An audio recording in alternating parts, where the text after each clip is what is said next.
नमस्कार दोस्तों, स्वागत है आप सभी का हमारे न्यूज 20 टीवी पर। तो दोस्तों, मैं आज आपके लिए लाया हूं देश और दुनिया की 20 बड़ी खबरें। तो आपको एक एक करके सभी खबरें विस्तार से बताई जाएगी दोस्तों, तो वीडियो को अंत तक देखना ना भूलें। तो चलिए शुरुआत करते हैं आज की पहली खबर के साथ। दोस्तों, आज की पहली खबर कश्मीर से है। दोस्तों, कश्मीर के किश्तवाड़ में बादल फटने से 7 की मौत, 40 लोगों की खोज में लगी है टीमें। आपको बताते चलो कि दोस्तों, जम्मू कश्मीर के किश्तवाड़ में सुबह 4:30 बजे बादल फटने के बाद बाढ़ आ गई, जिसमें हुंजर गांव के 6 घर और एक राशन स्टोर बह गए। इसमें करीब 40 लोग लापता बताए जा रहे हैं। अभी तक 7 लोगों के शव निकाल लिए गए हैं और 17 लोगों को रेस्क्यू लिया गया है, जिनमें से 5 की हालत गंभीर है। जिला के उपायुक्त किश्तवाड़ अशोक कुमार शर्मा ने बताया कि 7 शव निकाले जा चुके हैं। सेना, पुलिस और एसडीआरएफ की ओर से बड़े पैमाने पर रेस्क्यू ऑपरेशन चलाया जा रहा है। वही दूसरी खबर दोस्तों कर्नाटक से है। बोम्मई ने ली कर्नाटक के सीएम की शपथ, येदियुरप्पा के पैर छूकर लिया आशीर्वाद। आपको बताते चलो कि दोस्तों, कर्नाटक के 23वें मुख्यमंत्री के तौर पर बसवराज बोम्मई ने शपथ ले ली है। वह पूर्व मुख्यमंत्री बीएस येदियुरप्पा की जगह लेंगे। शपथ लेने से पहले बसवराज ने कहा कि उन्हें येदियुरप्पा के लंबे अनुभव का फायदा मिलेगा। यही नहीं, शपथ लेने के बाद बोम्मई ने येदियुरप्पा के पैर छूकर उनका आशीर्वाद लिया। 2 दिन पहले ही बीजेपी की स्टेट यूनिट और सरकार में खींचतान के बीच बीएस येदियुरप्पा ने पद से इस्तीफा दे दिया था। वही दोस्तों, मोदी कैबिनेट का बड़ा फैसला, बैंक डूबा तो 90 दिन में ग्राहकों को वापस मिलेंगे पैसे। आपको बताते चलो कि आरबीआई द्वारा अब किसी बैंक पर मोरेटोरियम लगाए जाने के 90 दिन के भीतर उस बैंक के जमाकर्ताओं को 5 लाख रुपए तक की जमा राशि वापस मिल जाएगी। केंद्र कैबिनेट ने इसके लिए डीआईसीजीसी एक्ट में संशोधन के प्रस्ताव को मंजूरी दे दी। वित्त मंत्री निर्मला सीतारमण ने बजट में deposit insurance and credit guarantee corporation act 1961 में संशोधन का ऐलान किया था। वही खबर दोस्तों, मोदी सरकार पर ममता का प्रहार, पेगासस ने सबकी जान खतरे में डाल दी। यह इमरजेंसी से भी गंभीर मामला। आपको बता दूं कि 5 दिन के दिल्ली दौरे पर आई पश्चिम बंगाल की मुख्यमंत्री ममता बनर्जी ने पेगासस जासूसी मामले को लेकर एक बार फिर केंद्र सरकार पर जोरदार प्रहार किया है। बुधवार को उन्होंने जासूसी मुद्दे को इमरजेंसी से भी गंभीर करार दिया। ममता ने कहा कि मेरा फोन पहले ही टेप हो चुका है। अगर मेरे भतीजे अभिषेक मुखर्जी का फोन टेप हो जाता है और उससे बात कर रही हूँ तो मेरा फोन भी अपने आप टेप हो जाता है। वही लोकसभा की कार्रवाई गुरुवार तक के लिए स्थगित, पर्चे उड़ाने वाले विपक्षी सांसद हो सकते निलंबित। आपको बताते चलो कि संसद के मानसून सत्र का आज 8वां दिन है। आज भी लोकसभा और राज्यसभा में विपक्षी दलों के सांसदों का हंगामा जारी है। पेगासस जासूसी कांड, कोरोना त्रासदी के मुद्दे पर विपक्ष के तेवर तीखे हैं। वही कांग्रेस समेत 14 विपक्षी दलों के नेताओं ने सरकार को घेरने के दबाव बनाने की रणनीति पर चर्चा की। वही केरल में कोरोना से हालत बेकाबू। वही संबित पात्रा बोले, ईद पर छूट देने के लिए धन्यवाद। आपको बताते चलो कि देश के दक्षिणी राज्य केरल में कोरोना वायरस से इस समय हालात बेकाबू है। राज्य में इस स्थिति के लिए बीजेपी के राष्ट्रीय प्रवक्ता संबित पात्रा ने केरल सरकार पर निशाना साधा है। नेता ने तंज कसते हुए कहा कि ईद पर छुट्टी देने के लिए धन्यवाद। पात्रा ने ट्वीट किया, ईद पर दी गई छूट के चलते देश में अब आधे कोरोना के मामले केरल से ही रिपोर्ट किए जा रहे हैं। वही केरल में कोरोना मामले में लगातार बढ़ोतरी, केंद्र भेजेगा 4 सदस्यीय टीम। आपको बता दूं कि केरल में कोरोना वायरस के बढ़ते मामलों को देखते हुए केंद्र सरकार अपनी टीम केरल भेजेगी। इस टीम से 3 से 4 सदस्य होंगे। ये टीम विशेष रूप से परीक्षण, निगरानी और नियंत्रण कार्यों में कोविड-19 प्रबंधन के कार्यान्वयन की निगरानी करेगी। इसके साथ ही ये टीम कोविड उपायुक्त व्यवहार और उसके पालन करने, अस्पतालों में बेड की स्थिति, एम्बुलेंस, वेंटिलेटर्स और मेडिकल ऑक्सीजन के साथ साथ कोविड-19 टीकाकरण के पर्याप्त संसाधनों की स्थिति को देखेंगे। वही दोस्तों, राज कुंद्रा को रहना होगा सलाखों के पीछे, कोर्ट ने खारिज की जमानत याचिका।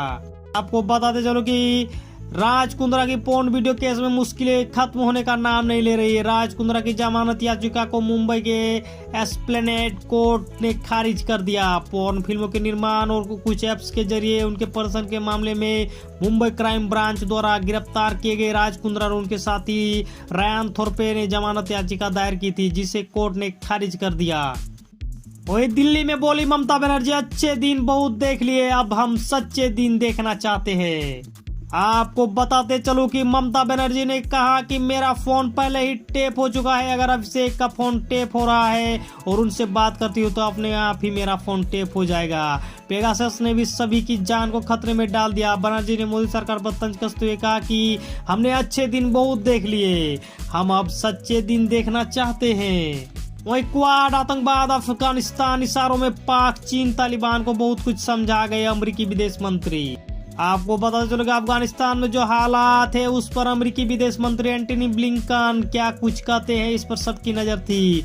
बुधवार इस मुद्दे पर ब्लिंकन ने कहा कि हम अफगानिस्तान में ऐसी सरकार चाहते हैं जो वहां के लोगों ने चुनी हो। इसके लिए बहुत काम करना पड़ेगा। हम एक समावेशी अफगानिस्तान चाहते हैं। इस दिशा में भारत और अमेरिका साथ मिलकर काम कर रहे हैं। वही दोस्तों, हिमाचल में फटे बादल, 8 लोगों की मौत, माँ, बेटे और मैनेजर सहित 7 लापता। आपको बताते चलो कि हिमाचल प्रदेश में रेड अलर्ट के बीच मंगलवार शाम से बुधवार शाम तक तबाही की मूसलाधार बारिश हुई। मंगलवार देर शाम लाहौल के तेंजिंग नाला, बुधवार सुबह 6 बजे कुल्लू के मणिकर्ण के ब्राह्मण गंगा नाला की पहाड़ी पर और सुबह 6:30 बजे किन्नौर की राक्षम पंचायत में बादल फटने से जान माल की भारी नुकसान हो गया। लाहौल में आईटीबीपी, एनडीआरएफ और पुलिस ने अब तक 7 लोगों के शव बरामद कर लिए हैं। लापता 3 के लिए सर्च अभियान जारी। वहीं 15 अगस्त को कहां फहराएंगे तिरंगा, राकेश टिकैत ने बताया किसानों का प्लान। आपको बताते चलो कि केंद्र सरकार के 3 कृषि कानूनों के खिलाफ किसानों का आंदोलन लगातार जारी है। सरकार और किसानों के बीच बातचीत लंबे समय से हुई नहीं है और फिलहाल इसकी संभावना भी नहीं दिख रही है। मानसून सत्र के बीच किसानों का प्रदर्शन एक बार फिर तेज हो गया। वहीं अब 15 अगस्त को लेकर भी तैयारी शुरू है। भारतीय किसान यूनियन के राष्ट्रीय प्रवक्ता राकेश टिकैत ने कहा कि कुछ भी हो जाए 15 अगस्त को झंडा तो दिल्ली में ही फहराएंगे।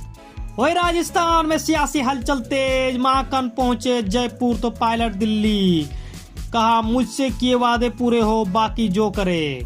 आपको बताते चलो कि पंजाब कांग्रेस में भले ही अब सियासी संकट कम हो गया हो, लेकिन राजस्थान में पारा अब भी चढ़ा हुआ है। यहाँ अक्सर सीएम गहलोत और पायलट गुट के बीच अनबन की खबरें सामने आती है। इस बीच अब एक बार फिर कैबिनेट विस्तार की सुगबुगाहट तेज हो गई है। पूर्व मुख्यमंत्री उप मुख्यमंत्री सचिन पायलट ने दिल्ली पहुंचकर अजय माकन से मुलाकात की और उसके बाद माकन जयपुर पहुंच गए। वही खबर बाराबंकी से दोस्तों, दर्दनाक हादसे में जान गंवाने वाले 9 लोगों की हुई पहचान, सभी बिहार के। आपको बताते चलो कि यूपी के बाराबंकी में हुई भीषण सड़क हादसे में 18 लोगों के मौत की खबर है। घटना राम सनेही घटना घाट कोतवाली इलाके में हुई। बताया जा रहा है कि हादसे के समय बस हाईवे पर खड़ी थी, इतने में पीछे से आ रही तेज रफ्तार ट्रक ने टक्कर मार दी। हादसा इतना भयानक था वहां तुरंत ही चीख पुकार मच गई। पुलिस अधिकारियों के मुताबिक मरने वाले ज्यादातर लोग बिहार के हैं। वही दोस्तों, ब्लैकआउट इन काबुल में ब्लैकआउट, तालिबान ने बिजली सप्लाई लाइनों को विस्फोटकों से उड़ाया। आपको बताते चलो कि तालिबान के बिजली सप्लाई लाइनों पर किए गए हमले के बाद अफगानिस्तान की राजधानी काबुल अंधेरे में डूब गई है। अफगान ऊर्जा कंपनी DFBS ने मंगलवार को कहा कि काबुल और देश के इन हिस्सों को आज ब्लैकआउट का सामना करना पड़ रहा है। वही दोस्तों, चीन से क्यों गांठी खूनी तालिबान ने दोस्ती, कहा आपके खिलाफ इस्तेमाल न होगी धरती। आपको बताते चलो कि अफगानिस्तान के बड़े हिस्सा पर कब्जा करने के बाद तालिबान का एक प्रतिनिधिमंडल चीन पहुंचा है। अमेरिका के अफगानिस्तान छोड़ने के बाद पहली बार तालिबानी नेता आधिकारिक तौर पर चीन पहुंचे। तालिबान नेताओं ने चीन के विदेश मंत्री वांग यी के साथ मुलाकात की है, जहां उन्होंने अफगानिस्तान में शांति प्रक्रिया और सुरक्षा मुद्दों पर बातचीत की। वही तालिबान अब अफगानिस्तान में वसूलने लगा टैक्स, आवाजाही पर देना पड़ रहा है चार्ज। आपको बताते चलो कि काबुल अफगानिस्तान के कई हिस्सों को अपने कब्जे में लेने के बाद तालिबान अब लोगों से टैक्स वसूलने लगा है। स्पिन बोल्टाक पर कब्जा करने वाले तालिबान ने मंगलवार को नया टैक्स लगाया। तालिबान के लड़ाकों ने टोल प्लाजा चेसिंग चौकियां बना ली है और अब आने जाने वाले लोगों से टैक्स ले रहे हैं। वहीं सऊदी अरब ने दी धमकी, भारत समेत रेड लिस्ट में शामिल देशों की यात्रा को 3 साल बैन।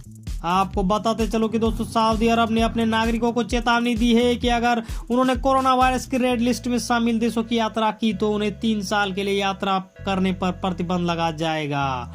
सऊदी अरब ने यह चेतावनी कोरोना के नए वेरिएंट के फैलने के बाद उसके प्रसार पर काबू पाने के मकसद से दी है। ऐसी सऊदी नागरिकों के खिलाफ कानूनी कार्रवाई भी शामिल है। वही खबर पाकिस्तान से, कराची में चीनी नागरिक की गाड़ी पर ताबड़तोड़ फायरिंग, गंभीर रूप से घायल हुआ। आपको बता दूं कि पाकिस्तान के कराची में बुधवार को एक चीनी नागरिक की कार पर ताबड़तोड़ फायरिंग कर दी गई, जिससे वह गंभीर रूप से घायल हो गया। यह घटना 9 चीनी श्रमिकों के मारे जाने के 2 सप्ताह बाद हुई है, जब विस्फोटक से उनकी बस पर हमला किया गया था। चीन ने इस हमले के 14 जुलाई को ही घटना से अलग करार दिया है। वही अमेरिकी हिंदू संगठन ने रूस, पाकिस्तान और तुर्की के ड्रोन तकनीक के उत्पादन का संयुक्त रूप से किया विरोध। आपको बताते चलो कि अमेरिका के एक हिंदू संगठन हिंदू अमेरिका फाउंडेशन ने रूस, पाकिस्तान और तुर्की को संयुक्त रूप से ड्रोन तकनीक उत्पाद का जमकर विरोध किया है। ड्रोन तकनीकी मामले की जांच के लिए हिंदू अमेरिका फाउंडेशन ने अमेरिकी कांग्रेस का समर्थन मांगा है। तो दोस्तों आज के लिए बस इतना ही। दोस्तों अगर हमारी वीडियो आपको पसंद आए तो वीडियो को लाइक करें, शेयर करें और सब्सक्राइब करें दोस्तों। और इस तरह का डेली न्यूज अपडेट पाने के लिए बेल आइकन को दबाना ना भूलें। नमस्कार, आदाब, सत श्री अकाल, जय हिंद, जय भारत।